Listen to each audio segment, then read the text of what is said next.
Question क्या है देखो।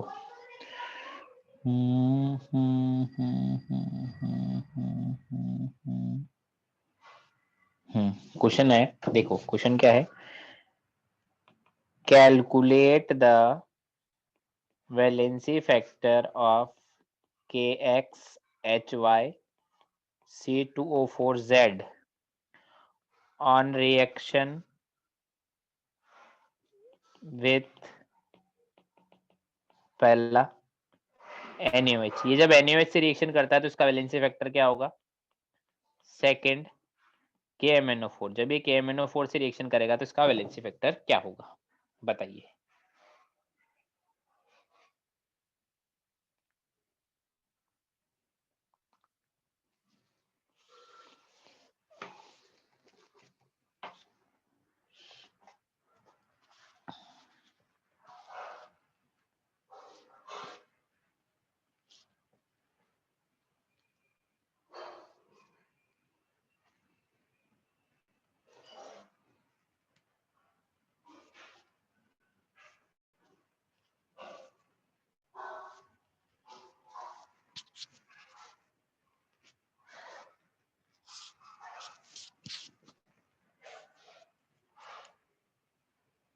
इस वीक में हमारा एक और क्लास बचा है ना अभी। हाँ सर कल है। कल है ये। ठीक है ठीक है।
हो गया क्या,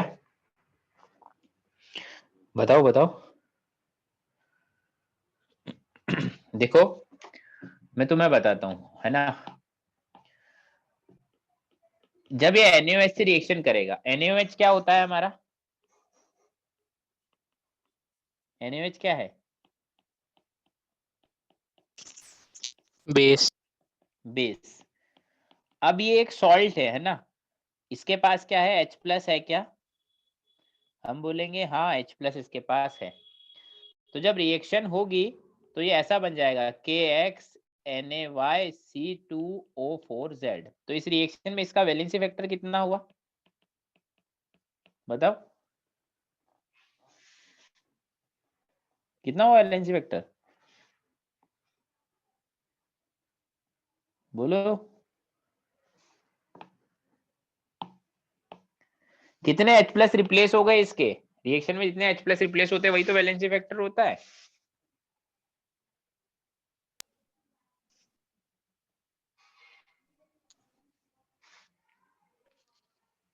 समझ में आती है बात या नहीं आती।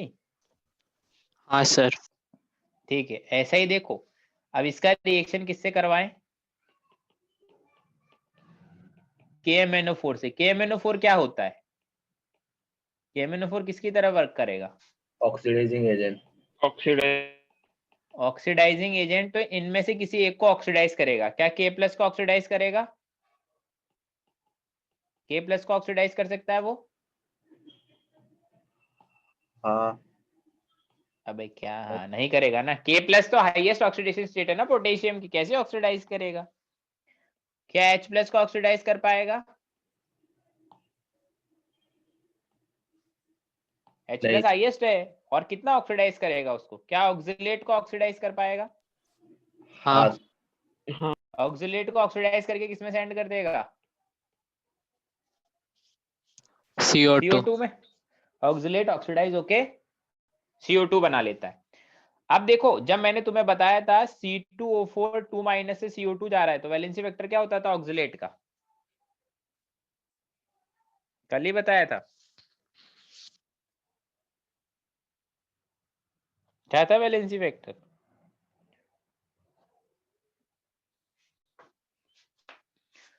बोलो। 6 कार्बन का ऑक्सीडेशन नंबर क्या है ऑक्सीलेट में? 3 CO2 में कितना है? 4। चेंज कितने का हुआ? 1 तो कितना आएगा? ठीक है, तो वैलेंसी वेक्टर ऑक्सीलेट का 2 है, बट यहाँ ऑक्सीलेट के आगे Z भी लगा है, तो अब वैलेंसी वेक्टर कितना होगा? 2Z समझ में आई बात या नहीं आई? हाँ सर हाँ तो ऐसे हम लोग वैलेंसी वेक्टर निकालते हैं, ठीक है।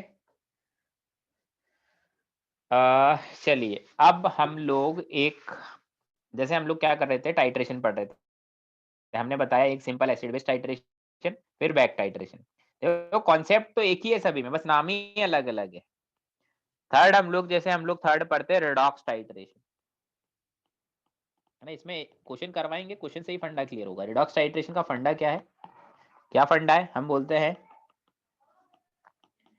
Eight equivalence point, at equivalence point equivalent of oxidizing agent और equivalent of reducing agent equal हो जाएंगे। इक्विवेलेंट ऑफ ऑक्सीडाइजिंग एजेंट और equivalent of reducing agent equal हो जाएंगे इक्विवेलेंस पॉइंट पर, है ना। जैसे एसिड बेस टाइट्रेशन में इक्विवेलेंस ऑफ एसिड और बेस इक्वल हो जाते थे, रेडॉक्स में ऑक्सीडाइजिंग और रिड्यूसिंग एजेंट के इक्विवेलेंट्स इक्वल हो जाएंगे, है ना। जैसे मैं क्वेश्चन देता हूँ, क्वेश्चन तुम मुझे करके बता, थोड़ा सा दिमाग तो लगाना ही पड़ेगा। अब देखो, बिना दिमाग लगाए क्वेश्चन होगा नहीं, बहुत ही एकदम हलवा टाइप का क्वेश्चन कोई तुम्हें देगा नहीं कि बस वैल्यू डालो और हो गया। थोड़ा सा तो सोचना पड़ेगा। क्वेश्चन क्या है?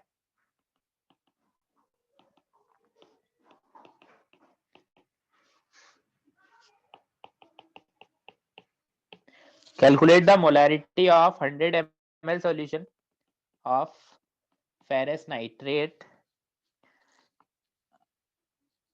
if it is titrated with 0.1 m, 60 ml K2Cr2O7 in acidic medium। करके बताओ।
हो गया,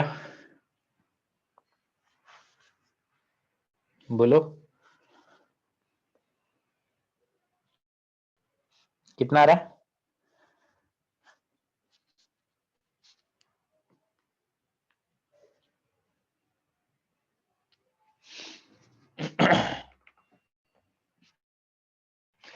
किसी का कुछ आंसर आया है, समझ आ रहा है क्या करना है? बताओ भाई, बताओ मधुकरण।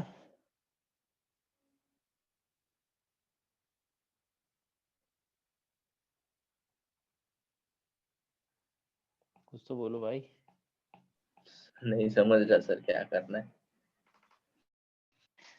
रिएक्शन लिखने का सोचना पड़ेगा पहले। हमें रिएक्शन कैसे निकलनी है, हमें पता है FeNO3 होल ट्वाइस है, उसमें डाइक्रोमेट हमने मिलाया है। रिएक्शन लिखने का सोचो, एसिडिक मीडियम है, एसिडिक मीडियम ये बताएगा कि भैया यहाँ पर क्रोमियम +6 में है और एसिडिक मीडियम में रिड्यूस होकर +3 में चला जाता है। ये क्या है? This is oxidizing agent. अब इनको ऑक्सीडाइज करेगा। अब देखो नाइट्रेट को तो ऑक्सीडाइज नहीं कर सकता, Fe को कर देगा सर। नाइट्रेट को नहीं कर सकते क्योंकि नाइट्रेट तो हाईएस्ट ऑक्सीडेशन स्टेट में, तो Fe+2 में है तो Fe को किस में भेज देगा? +3 में। तो ऐसा कुछ सीन है ना। अब देखो हम क्या बोलेंगे, equivalence of dichromate is equal to equivalence of ferrous nitrate. Equivalence of dichromate क्या है? उसके मोल्स निकालो, उसके मोल्स निकाल लिए 0.1 इंटू 60/1000। ये मोल्स क्लियर है। इंटू डाइक्रोमेट का वैलेंसी फैक्टर कितना है? डाइक्रोमेट का वैलेंसी फैक्टर कितना है बोलो? +6। 6, क्योंकि वो +6 से +3 में गया है, 3 का चेंज हुआ है, 2 थे इसलिए 6। इक्विवेलेंस ऑफ FeNO3, उसकी मोलैरिटी हमें पता नहीं है, वो निकालने है। इंटू उसका वॉल्यूम 100 ml था divided by 1000 into valency factor. Valency factor कितना है FeNO3 होल ट्वाइस का? 1। 1। यहां से सॉल्व कर लेना, m का वैल्यू आएगा 0.36। देखो एक लाइन का क्वेश्चन था, समझ में आया कैसे कर रहे हैं हम लोग? हाँ सर। हाँ सर। चलो एक क्वेश्चन और देता हूँ इसके जैसा ही, थोड़ा सा अलग है बस, वो थोड़ा दिमाग तो देखो लगाना ही पड़ेगा, बिना दिमाग लगाए होगा नहीं कुछ। Calculate the molarity of 50 ml solution of ferrous oxalate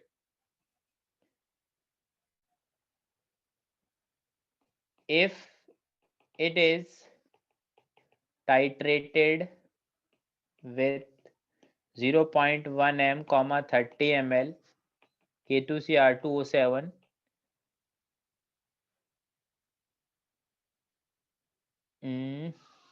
in acidic medium। करिए, बताओ, थोड़ा ज्यादा दिमाग लगाना है इस बार।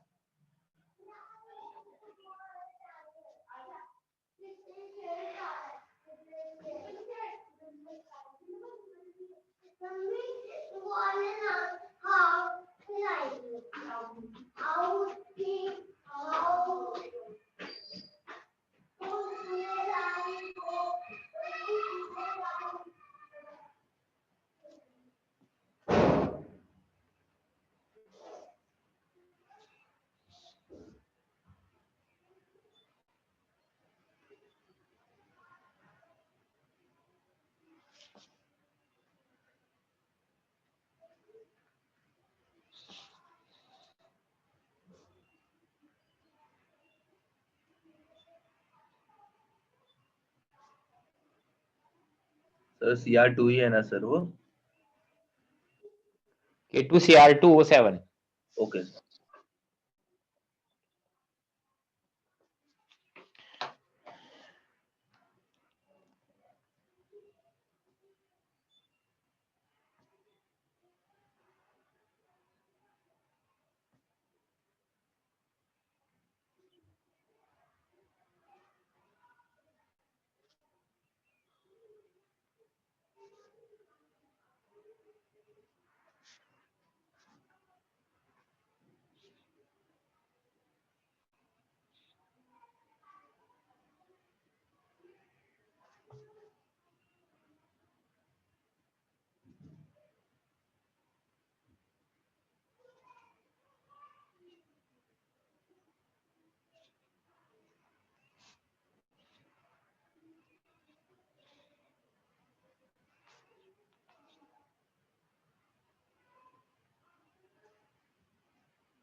हो गया? बोलो भाई। सर 0.36। 0.36 शायद जो यहाँ आंसर लिखा है वो तो ऐसा नहीं है।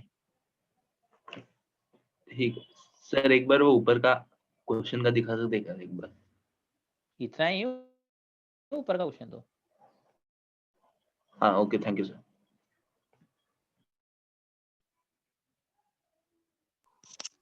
सर 0.04। 0.04 नहीं यार, ये तो नहीं लिखा इधर, क्या पता आंसर, तो अभी देखते हैं।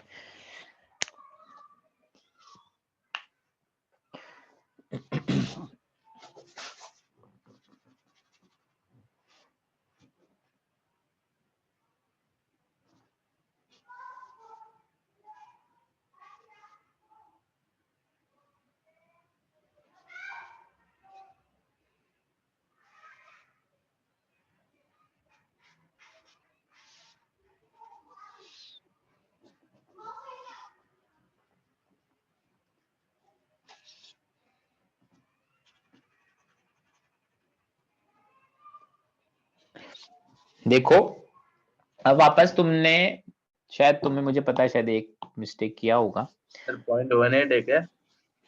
नहीं,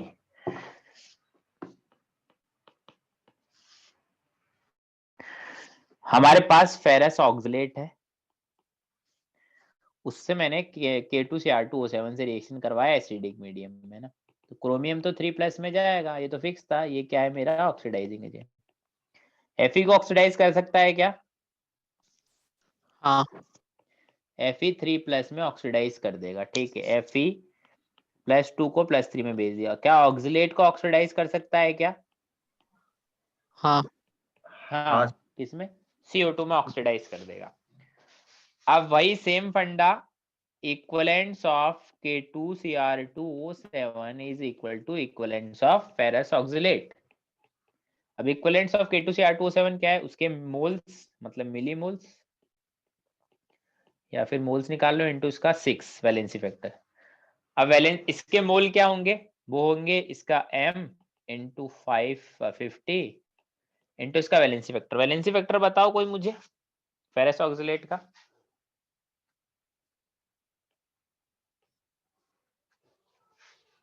वैलेंसी फैक्टर बताओ। 2। 2 क्यों होगा? 3 होगा ना। 3।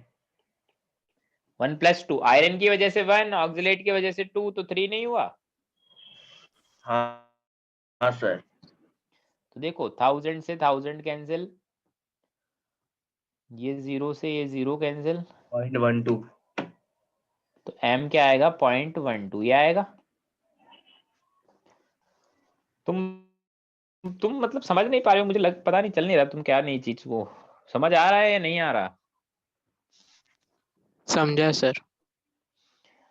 एक और क्वेश्चन करो। How many moles of KMnO4 are required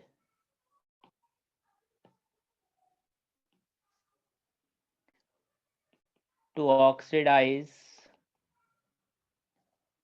a mixture of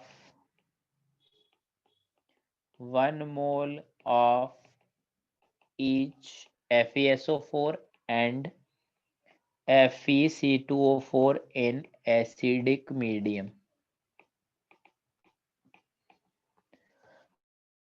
How many moles of KMnO4 are required to oxidize a mixture of 1 mole of each in acidic medium? अभी करो कैसे होगा।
सर FeSO4 के लिए 0.25। एक का ही चाहिए, how many moles of KMnO4, बस इतना ही पूछा है जो मिक्सचर से रिएक्ट कर रहा है।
हो गया? बोलो। करेक्ट सर, 1 मोल है क्या? क्या? नहीं सर, कर रहे हैं, 1 मिनट।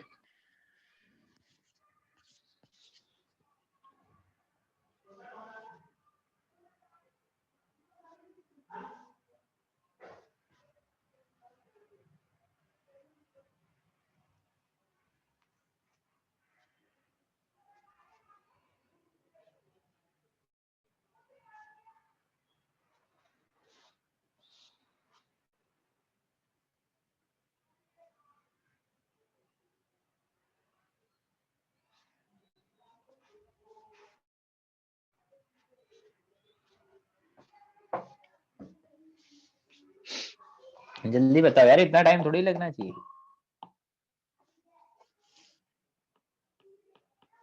देखो इधर, एक तो हमारे पास FeSO4 है 1 मोल, है ना, और एक हमारे पास है फेरस ऑक्सलेट 1 मोल। दोनों का 1 मोल है ना, ये भी 1 मोल है, ये भी 1 मोल है। KMnO4 एसिडिक मीडियम में है। एसिडिक मीडियम में KMnO4 में जो Mn+7 में होता है वो किस में जाता है? प्लस बताओ। +2। +2 में, है ना। अब देखो यहाँ पर सल्फेट तो ऑक्सीडाइज हो नहीं सकता, है ना। अब बचा Fe +3 में चला जाएगा, यहाँ पर Fe भी +3 में चला जाएगा और साथ में CO2 भी ऑक्सीडाइज हो जाएगा। अब ऊपर लिखूंगा मैं equivalent of FeSO4 equal to equivalent of KMnO4। नीचे लिखूंगा equivalent of ferrous oxalate is equal to equivalent of KMnO4। अब देखो इक्विवेलेंट ऑफ FeSO4 कितना है, उसके मोल 1 इंटू उसका वैलेंसी फैक्टर कितना है FeSO4 का? 1।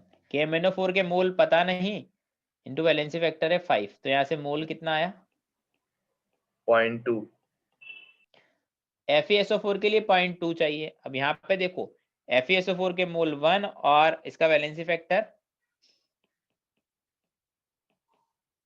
1+2, ऐसा ही होगा। हाँ। KMnO4 के मोल पता नहीं, y मान लो इंटू वैलेंसी फैक्टर 5, तो यहाँ से y का वैल्यू कितना आया? 0.6 मोल्स। तो मिक्सचर से रिएक्शन करवाने के लिए टोटल KMnO4 रिक्वायर्ड कितना होगा? बोलो। 0.8। 0.8 मोल्स। समझे या नहीं समझे? बोलो। हाँ सर। चलो अब है ना, अब हमारे पास 1-2 टाइट्रेशन और है, बेसिक बेसिक। जैसे एक है मेरे पास आयोडीमेट्री टाइट्रेशन। आयोडीमेट्री टाइट्रेशन नाम अलग है, बाकी फंडा सेम है, फंडा सेम है, बस नाम ही अलग हुआ है। क्या होता है आयोडीमेट्री टाइट्रेशन में? आयोडीन होता है, उसके सामने कोई रिड्यूसिंग एजेंट आता है, तो आयोडीन क्या करेगा, वो आयोडीन को क्या कर देगा? रिड्यूस कर देगा, I- में भेज देगा, और खुद क्या हो जाएगा? ऑक्सीडाइज हो जाएगा। ऑक्सीडाइज हो गया, जो भी उसका प्रोडक्ट होगा वो लिख देंगे। तो हम लोग यहाँ पर क्या लिखेंगे? इक्विवेलेंट ऑफ I2 प्लस नहीं, equivalent of I2 is equal to equivalent of reducing agent. ये है मेरा फंडा, ठीक है। I2 के सामने कभी भी रिड्यूसिंग एजेंट आएगा तो I माइनस में जाएगा और खुद ऑक्सीडाइज हो जाएगा, और इक्विवेलेंट दोनों के इक्वल रखने हैं। जैसे मान लो कुछ पॉपुलर रिएक्शंस को मैं लिख रहा हूँ, कुछ पॉपुलर रिएक्शन, जैसे I2 के सामने अगर थायोसल्फेट मतलब हाइपो आया, ऐसे नहीं लिखते, बुलेट मार्क करके लिखते हैं, इधर दोनों तरफ एरो लगाएंगे अच्छा नहीं लगेगा।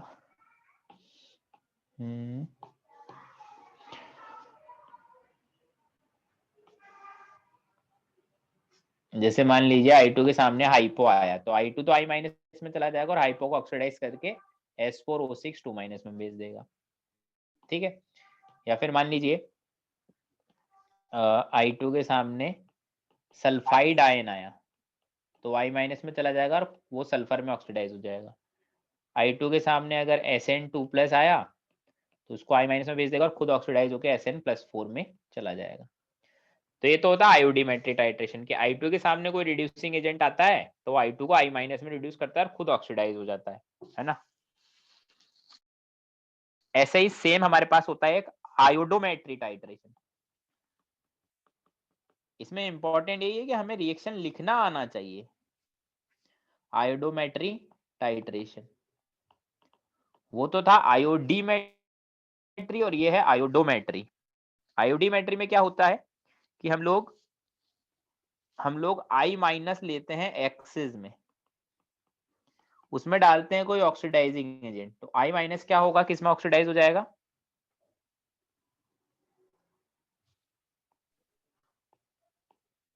I2 में, और कुछ उसका ऑक्सीडाइजिंग एजेंट का रिडक्टेंट वाला प्रोडक्ट बन जाएगा। तो इसमें फंडा क्या है, फंडा is equivalent of oxidizing agent is equal to equivalent of I2। इसमें भी फंडा यही है, equivalent of oxidizing agent equal to equivalent of I2। ऊपर था equivalent of oxidize reducing agent equal to equivalent of I2। जैसे सपोज करो for example I minus था, एक्सिस में लेंगे I माइनस हमेशा, उसमें KMnO4 डाला है ना एसिडिक मीडियम में, तो KMnO4 उसको I2 में ऑक्सीडाइज कर देगा और खुद Mn2 प्लस में चला जाएगा। समझ में आ रही है बात? हाँ सर। एक दो क्वेश्चन करो, ज्यादा क्लियर होगा, क्वेश्चन करने से क्लियर होगा। क्वेश्चन क्या है, 50 ml solution of H2S on reaction with iodine requires 20 ml and 0.2 m I2. Calculate molarity of H2S। ऊपर जितना पढ़ा है ना उसके बेस पे करो, बताओ।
अभी क्या चल रहा है उधर? क्या सीन है मुंबई में, स्कूल वगैरह ओपनिंग का या फिर कुछ भी तरह के रिलैक्सेशन या फिर लॉकडाउन का कुछ भी, नाइट कर्फ्यू वगैरह इस तरह की कुछ चीजें?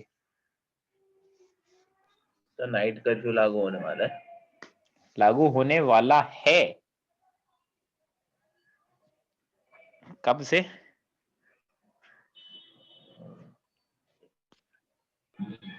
25 से 2 तक है शायद।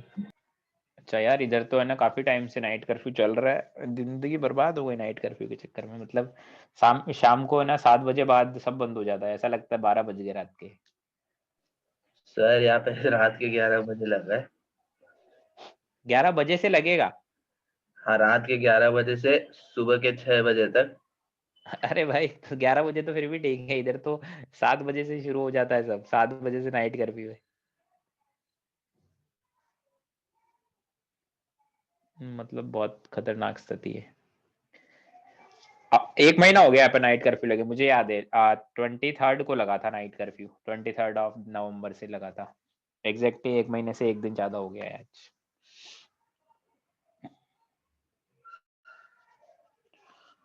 अभी तो पता नहीं क्या होगा, समझ नहीं आ रहा है।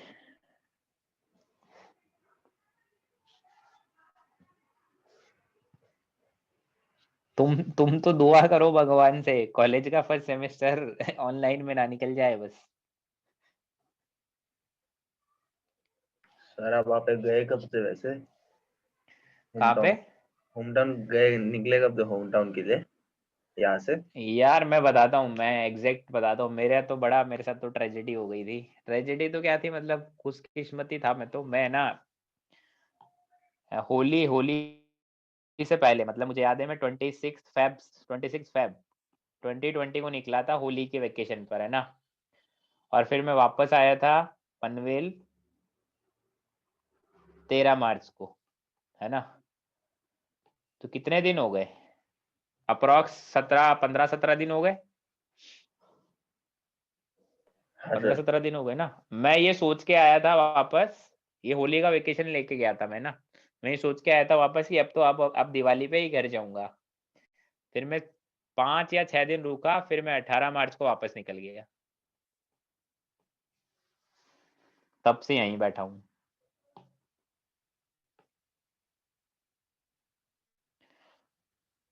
और मैं मतलब ऐसे नहीं आया था बहुत एकदम बिल्कुल बैग वैग पैक करके, कुछ नहीं, जैसे घूमने जाते हैं ना बाहर, चलो मार्केट चलते हैं चलो वैसे आया मैं तो एकदम, मार्केट चलते हैं चलो एकदम, बस जो कपड़े पहने हुए बस वही पहने हुए और कुछ नहीं मेरे पास। जब है ना मैं आ रहा था, तो शायद उस दिन या उससे एक दिन पहले आईआईटी बॉम्बे में हॉस्टल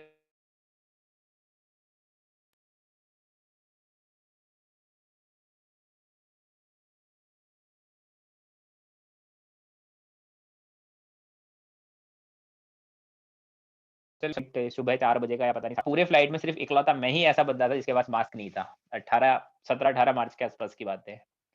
अब सभी एक दूसरे को देख रहे, सभी ने मास्क लगा रखा, मेरे पास कुछ भी नहीं, ना कोई रुमाल ना कोई मास्क मैं गर्दन झुका के बैठा रहा, बोले भाई मेरे को तो उतार दे तू ले जाके एक बार, फिर मैं उधर से ले लूंगा जो मेरे को लेना है। अब तो खैर काफी वो हो गया ना, अब तो वो उधर से ही देते हैं सब कुछ, ऐसा कुछ सीन है अब तो, है ना। हाँ सर। तो मैं फिर अपन घर आ गए, फिर मैंने तो ये सोचा था अभी हो जाएगा ठीक, 5-10 दिन में सब चले जाएंगे वापस, ये तो ठीक ही नहीं हो रहा, 5-10 दिन क्या 5-10 महीने हो गए।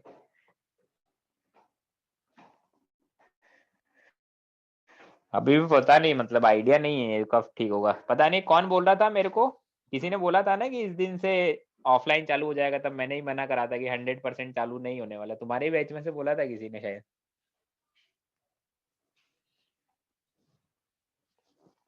देखो ऑफलाइन का तो ऐसा है, मतलब मेरे को ऐसी फीलिंग आ रही है कि अगर ऑफलाइन स्कूल कॉलेज कुछ भी हो, अगर मार्च में भी स्टार्ट हो जाता है तो बहुत बड़ी बात है, ऐसा लग रहा है मेरे को।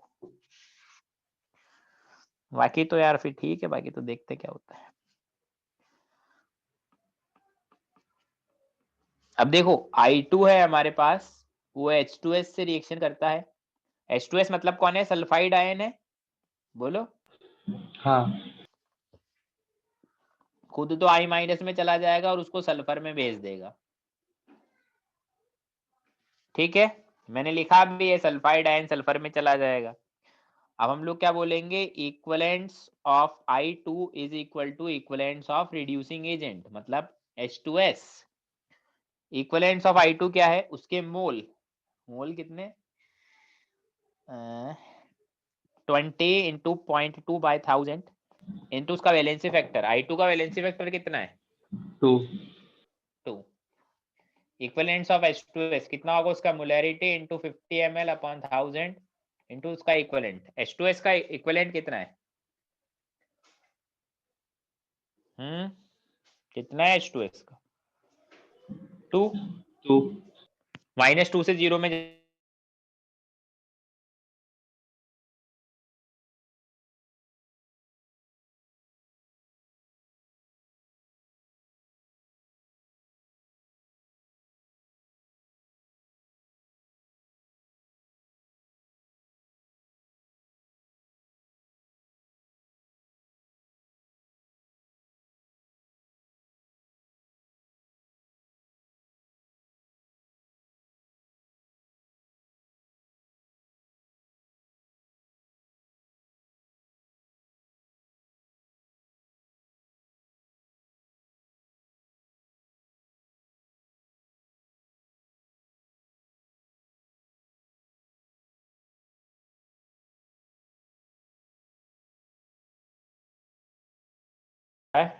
हेलो हेलो हेलो, हाँ सर आ रहा है बस। कहाँ तक सुन ली थी तुमने मेरी बात?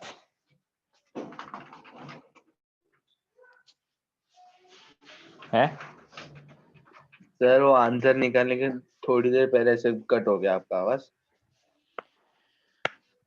हाँ, तो आंसर निकालने से पहले एक बार रुकिए, मुझे होस्ट बनाने दीजिए, फिर है ना, फिर मैं बताता हूँ। अभी मैं होस्ट हूँ ही नहीं, मैं दूसरे उससे आ गया। होस्ट लेफ्ट होगा फिर ना होस्ट बनूंगा। हो गया। अब देखो, हाँ आंसर, ये क्वेश्चन समझ आया तुम्हें? हाँ हाँ सर। एक और क्वेश्चन करके बताओ। अभी वाला क्वेश्चन थोड़ा और अलग है बट हो जाएगा।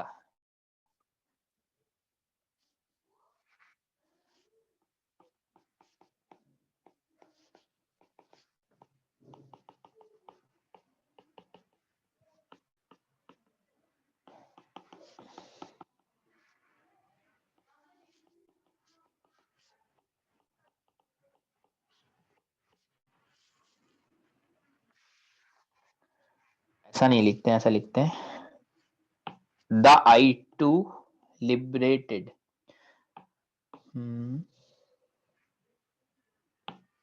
लिखते हैं the I2 liberated required 30 ml, 0.1 m hypo solution. Hypo का मतलब समझते हो ना? हाइपो मतलब क्या होता है, बोलो। मैंने 2-3 बार बीच में नाम लिया। H2O3 H2O3 2-, this is hypo, है ना। Calculate m of KMnO4 in acidic medium। करो, इसमें 2 बार कुछ करना पड़ेगा बट हो जाएगा, करके देखो।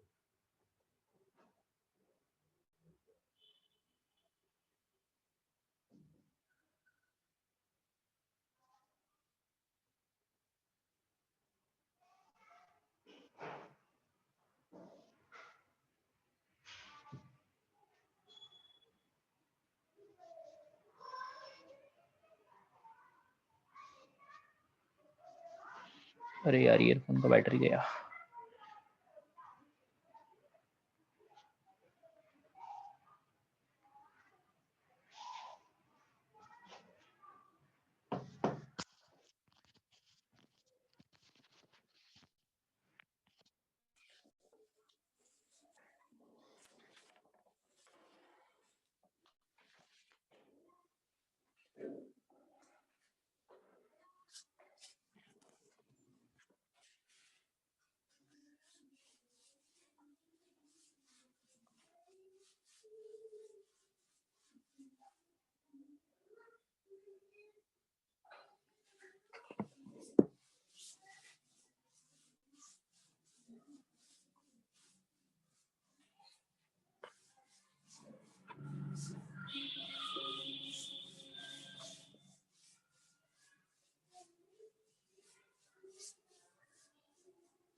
हो गया क्या? हेलो हेलो, आवाज आ रही है मेरी? हाँ सर।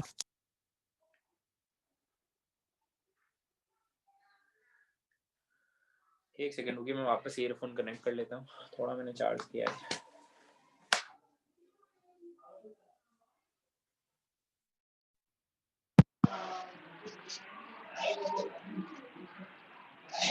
ठीक है।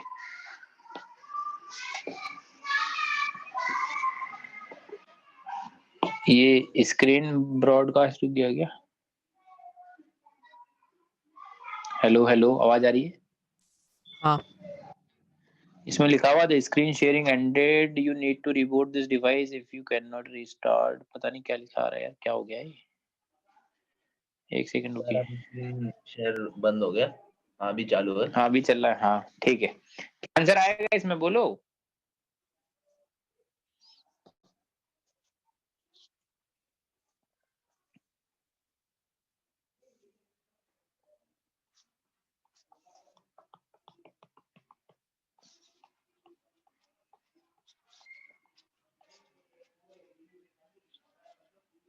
बताओ भाई, कौन से नहीं हो रहे क्या क्वेश्चन? मतलब अभी तक एक भी ऐसा क्वेश्चन नहीं हुआ जिसमें तुमने आंसर दे दिया हो।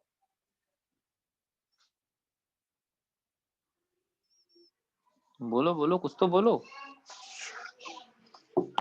देखो क्या करना है हमें।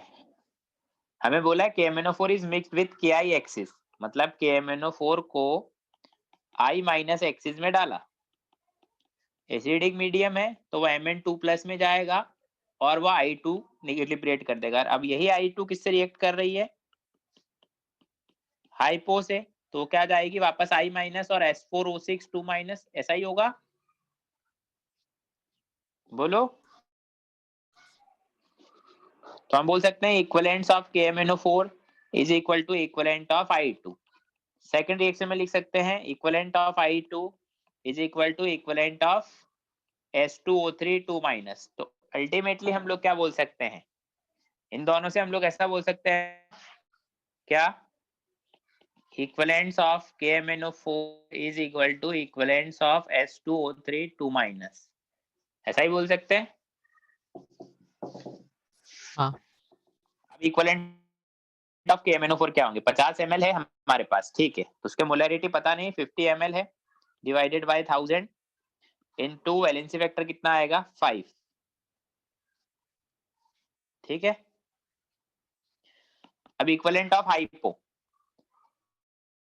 उसका दिया 30 ml और 0.3, तो 30 ml इंटू 0.1 अपॉन 1000। और हाइपो का वैलेंसी वेक्टर कितना होता है? यहाँ पर देखो ऑक्सीडेशन स्टेट आ रहा है इसका प्लस में 2, यहाँ पर आ रहा है प्लस में 2.5, कितना होगा हाइपो का?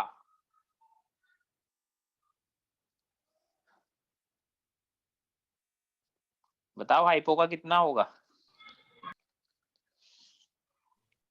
10। 10 क्यों होगा? 1 होगा ना। हाफ का चेंज आया और 2 सल्फर थे तो 1 हो गया। अब देखो, अब यहां से निकालो मोलैरिटी, तो देखो कैसे निकलेगी। ये 1000 से 1000 गया, 0 से 0 गया, तो क्या होगा मोलैरिटी? क्या हो गया 0.3 अपॉन 25, ऐसा मतलब 1.2 इंटू 10⁻⁻²। सही लिखा है? सही किया मैंने? देखना एक बार।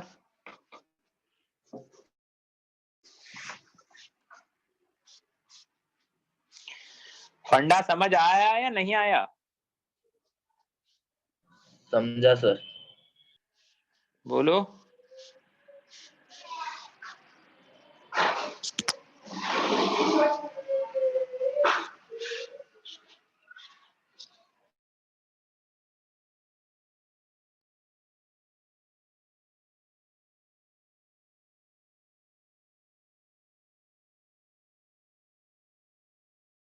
परसेंटेज ऑफ अवेलेबल क्लोरीन, ये भी एक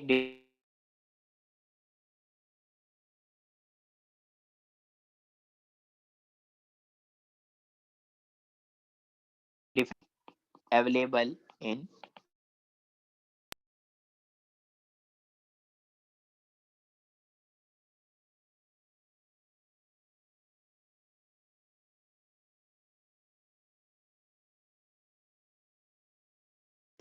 है ना, वो W ग्राम है, उसमें Cl2 कितना है उसका परसेंटेज निकालना।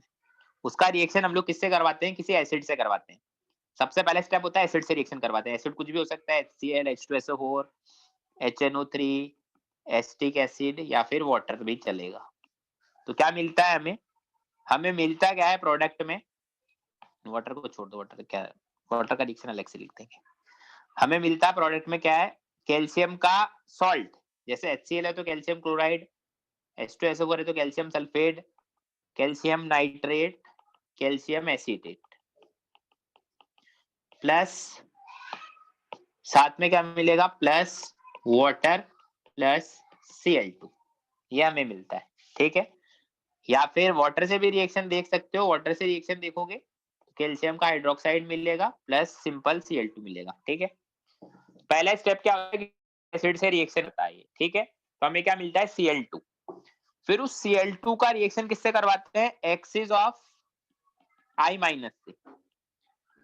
तो Cl2 क्या करेगा, I- को ऑक्सीडाइज कर देगा, ये चीज हम लोग पढ़ चुके ग्रुप नंबर 17-18 में। तो उसको I2 में कन्वर्ट कर देगा और माइनस खुद बना लेगा। ठीक है, फिर जो I2 है जो यहाँ से निकला है, उस I2 का रिएक्शन, ये जो I2 यहाँ से आया है उसको यहाँ लेते हैं, उस I2 का रिएक्शन हाइपो से करवाते हैं, तो हमें क्या मिलता है S4O6 2- अगेन I-। अब देखो ये मेरा प्रोसेस होता है पूरा, कि पहले हमारा जो भी ब्लीचिंग पाउडर है उसका किसी एसिड से रिएक्शन करवाओ तो Cl2 मिलेगा, फिर उस Cl2 का I- एक्सिस ऑफ I- से रिएक्शन करवाओ, फिर जो आयोडीन लिबरेट होता है उसका हाइपो से रिएक्शन करवाओ, यह प्रोसेस होता है। ऊपर वाली रिएक्शन के लिए मैं ऐसा लिख सकता हूं, equivalent of I2 is equal to equivalent of Cl2। बोलो। हाँ सर।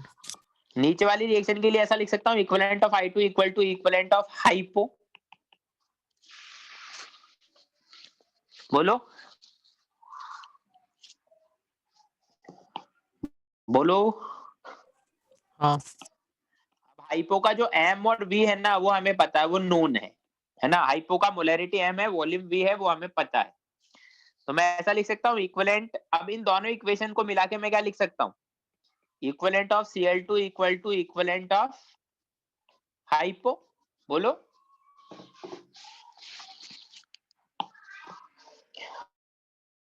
बताओ यार। सपोज करो Cl2 के मोल है ना, Cl2 के मोल थे वहां पर, Cl2 का वैलेंसी वेक्टर कितना है Cl2 का, 2। 2। हाइपो की बात करें तो हाइपो के मोल होंगे M इंटू वी। हाइपो का वैलेंसी वेक्टर हम इतनी देर से देखते आ रहे हैं 1 होता है, ऊपर भी देखो हाइपो का वैलेंसी वेक्टर 1 डाला था, ये रहा। हाइपो का वैलेंसी वेक्टर याद भी रख लो 1 होता है। ठीक है, तो यहाँ से Cl2 के मोल कितने आ गए, M into V by 2। M into V को याद रखें, M वॉल्यूम है हाइपो का, M मोलैरिटी है हाइपो की, मोल आ गए किसके, ये M इंटू वी बाई 2 किसके मोल है,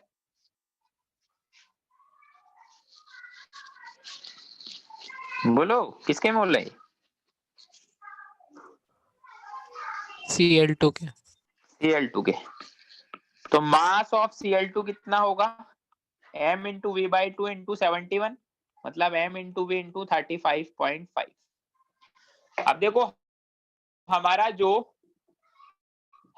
जो ब्लीचिंग पाउडर है वो W ग्राम का है ना, हमारा जो ब्लीचिंग पाउडर है वो W ग्राम का है। ठीक है, अब उस W ग्राम में M into V into 35.5 gram Cl2 था।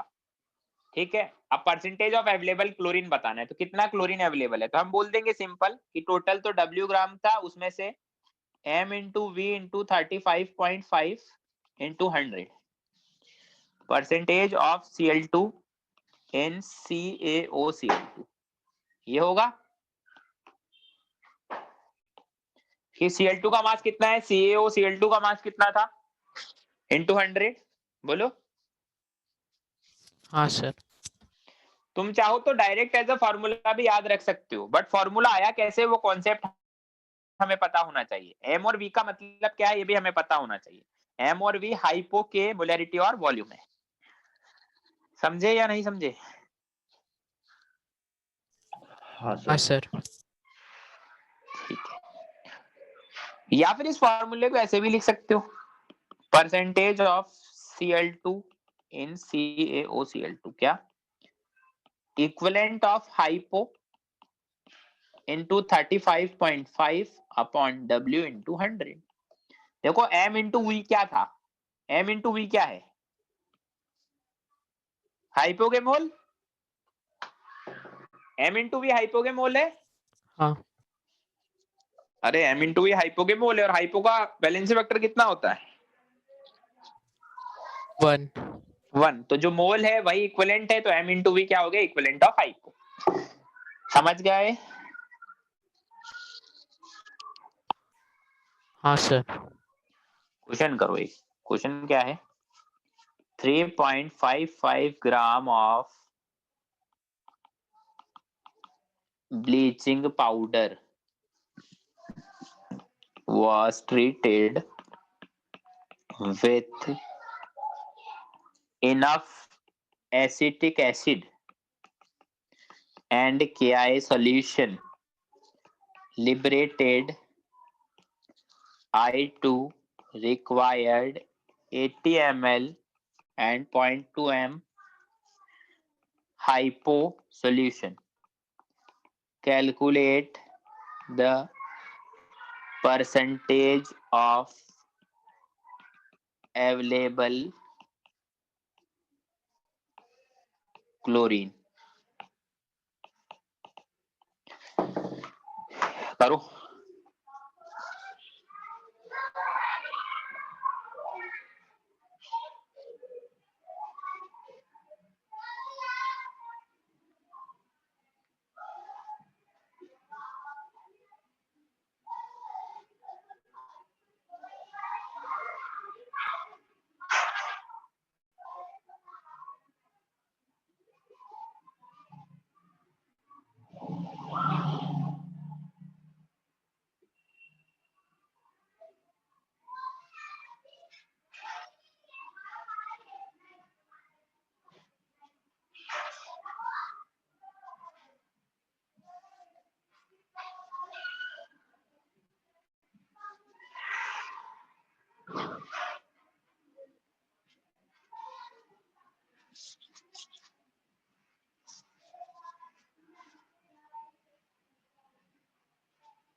हो गया क्या?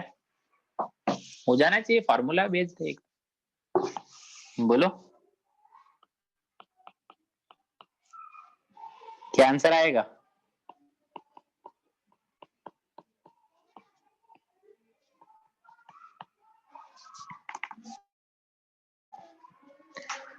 बताओ भाई।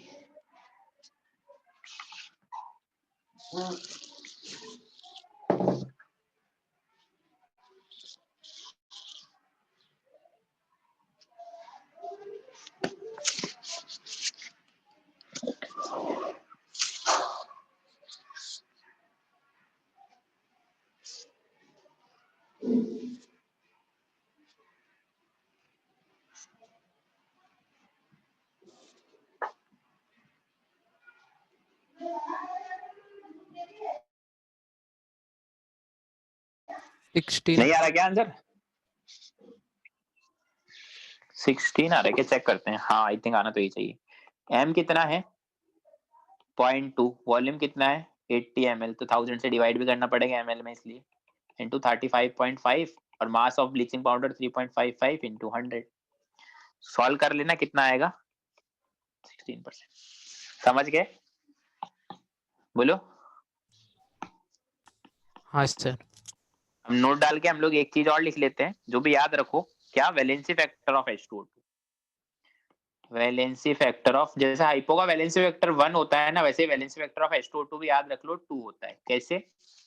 देखो मैं बताता हूँ। First case, when act as a oxidizing agent. Second case, when act as a reducing agent. जैसे H2O2 ऑक्सीडाइजिंग एजेंट की तरह काम करेगा तो खुद को रिड्यूस करेगा, H2O2 रिड्यूसिंग एजेंट की तरह काम करेगा तो खुद को ऑक्सीडाइज करेगा। यहाँ पर तुम देख सकते हो ऑक्सीजन -1 से -2 में चला गया, यहाँ पर -1 से 0 में चला गया है। ठीक है, अब यहाँ पर वैलेंसी वेक्टर देखो, ऑक्सीजन का कितना नंबर चेंज हुआ, ऑक्सीडेशन नंबर में चेंज कितने का आया? 1 का। और 2 ऑक्सीजन है तो वैलेंसी वेक्टर कितना आ गया? 2। यहाँ पर वैलेंसी वेक्टर देखो अगेन 1 का चेंज हुआ बट 2 ऑक्सीजन है तो वैलेंसी वेक्टर हो गया 2। तो ये नीचे तो मैंने प्रूफ दिए हैं कि H2O2 का वैलेंसी वेक्टर 2 आया कैसे, बाकी H2O2 का वैलेंसी वेक्टर 2 होता है, इस बात को भी याद रख लें। चलिए एक लास्ट चीज और है हमारे पास, क्या? Volume strength. Volume strength of H2O2 क्या होता है? वॉल्यूम स्ट्रेंथ ऑफ H2O2 ऐसा लिखा होता है उसके ऊपर, H2O2 की बॉटल के ऊपर लिखा होता है कि इसका वॉल्यूम स्ट्रेंथ इतना है, तो हम बोलते हैं यहाँ पर क्या? Volume strength of H2O2 is represented as XV। X तो वॉल्यूम स्ट्रेंथ, तो उसके बीच में V लिखा होता है, V एज ए यूनिट मान लो। वॉल्यूम स्ट्रेंथ मतलब इतना, V उसका वॉल्यूम स्ट्रेंथ है।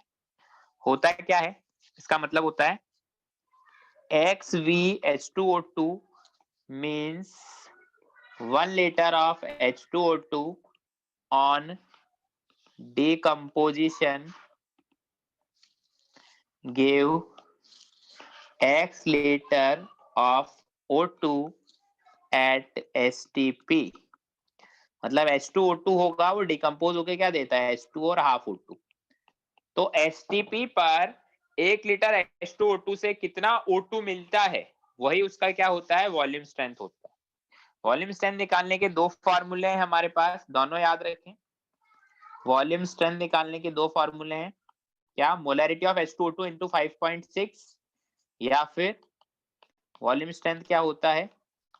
Normality of H2O2 into 5.6। ये 2 फॉर्मूले याद रखें, इनसे सारे क्वेश्चन हमारे हो जाएंगे। पहला तो वॉल्यूम स्ट्रेंथ का डेफिनेशन याद रखें। भैया डेफिनेशन क्या होता है? डेफिनेशन क्या है कि 1 लीटर H2O2 से डिकम्पोजिशन पर जितना STP पर जितना लीटर O2 गैस मिलेगा वही उसका वॉल्यूम स्ट्रेंथ होगा। फॉर्मूला क्या है? अच्छा फॉर्मूला रॉन्ग लिख दिया मैंने, ये आएगा 11.2। तो वही बात है, तो एक फॉर्मूला याद रख लो। नॉर्मेलिटी वाले में तो वैलेंसी वेक्टर से वो आधा हो गया है। समझ में आई बात? हाँ सर। क्वेश्चन करो, एक क्वेश्चन करो जब मजा आएगा। Calculate volume strength of 5.1% weight by volume of H2O2 solution।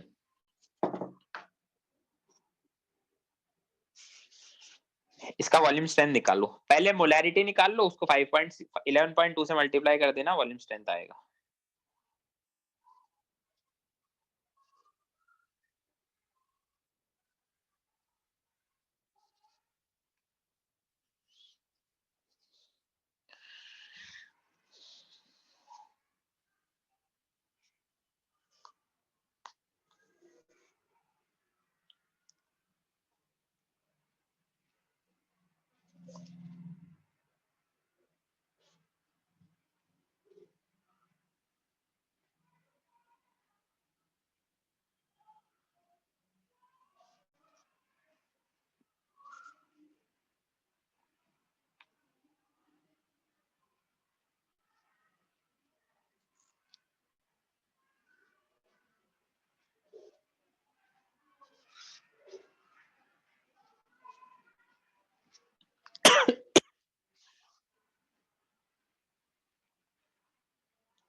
हुआ क्या?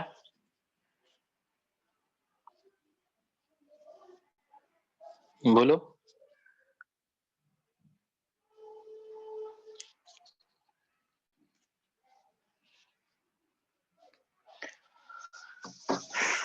देखो इसमें क्या है, हमारे को क्या दिया है, परसेंटेज वेट बाय वॉल्यूम कितना है, 5.1%। इसका मतलब क्या होता है, 100 ml सॉल्यूशन में क्या है, 5.1 ग्राम सोल्यूट, यही मतलब है। बोलो। हाँ सर। 1000 ml सॉल्यूशन में क्या है, 51 ग्राम H2O2। 1000 ml सॉल्यूशन में कितना सॉल्यूट होता है वो निकालना होता है, तो यहाँ से इसके मोल्स निकाल लो। 51 अपॉन इसका मॉलिक्यूलर मास होता है 34, तो आएगा 1.5 मोल्स।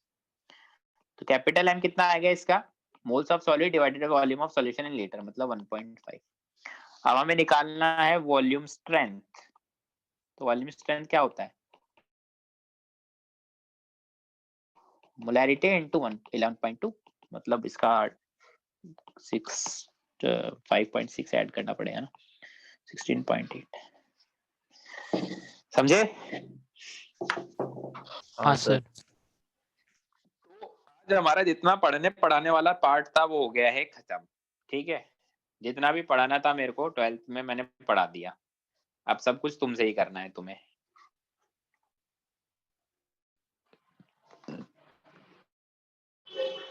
ठीक है, तो नेक्स्ट क्लास में हम लोग सिर्फ डिस्कशन करेंगे, क्योंकि पढ़ाने के लिए तो अब कुछ बचा नहीं है। फिर उसके बाद अगले वीक देखते हैं, अगले वीक कुछ मिसलेनियस प्रॉब्लम अभी मैंने देखी नहीं है, बनाई नहीं है, कुछ देखता हूँ मैं इधर उधर से, फिर करते हैं हम लोग।